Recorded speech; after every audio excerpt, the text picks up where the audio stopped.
Bismillahirrahmanirrahim. Wa nawakiduhu utawi fira-fira kang rusak wudu.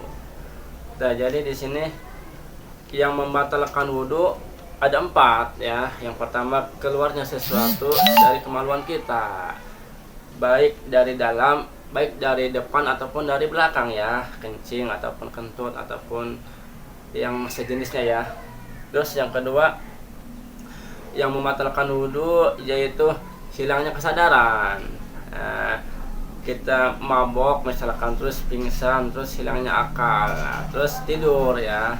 Tidur di sini membatalkan wudhu. Beda ya antara mengantuk dan tidur ya. Misalkan kita gini nih, biasanya kita kan pasti ngalamin ya, kalau sholat Jumat itu pasti ngantuk pas khotib naik mimbar ya. Nah, pas itu kita pasti ngantuk ya, pasti itu mah, soalnya saya ngalamin. Nah, kalau kita duduknya kayak gini ya, kita ngantuk, nah kita nggak akan tidur. Nah, karena apa? Karena kita pasti jatuh ke depan ataupun ke belakang ya, ngejengkang. Itu mah kita nggak akan batal, nggak membatalkan wudhu. Atau begini nih ya, duduknya itu nggak batal ya. Kalau kita ngantuk nggak bakal sampai tidur gitu. Nah, tandanya mengantuk itu apa sih? Masih terdengar suara gitu. Kita ngantuk tapi suara masih terdengar, itu ngantuk, bukan tidur. Kalau tidur itu kita udah nggak sadar. Tapi kalau kita duduknya kayak gini nih, misalkan bersandar ya, apalagi kakinya dilurusin ya, kalau kita ngantuk di posisi kayak gini pasti kita tidur. Karena apa? Karena nyaman ya, nggak akan jatuh kan. Nah, itu dipastikan dia batal, harus wudhu lagi ya. Terus yang ketiga, menyentuh kemaluan, baik kemaluan sendiri ataupun kemaluan orang lain. Nah, baik yang udah besar maupun yang masih kecil ya, batal ya. Kita misalkan menyentuh kemaluan anak kita, misalkan cowok ya, anak kecil, itu batal ya, walaupun dia masih anak kecil.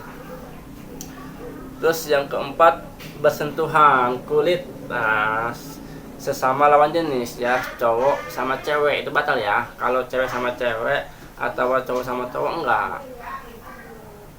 Kalau cowok sama bencong misalkan, enggak, sama, enggak batal. Walaupun si bencong itu punya hasrat ke cowok, enggak batal karena hukum asalnya bencong itu normal. Maksudnya hukum asalnya dia itu cowok gitu, normal. Nah, makanya dia nggak batal ya. Terus yang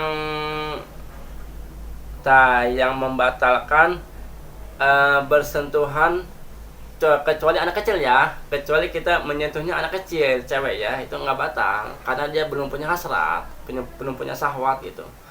Terus lagi yang muhrim ya, muhrim sama kita ya, misalkan saudara kandung, terus saudara sesusuan ya, terus saudara bibi itu, terus sama mertua, itu nggak batal, nggak bersentuhan, karena muhrim itu nggak bisa kita nikahi, orang yang nggak bisa nikahi itu ya.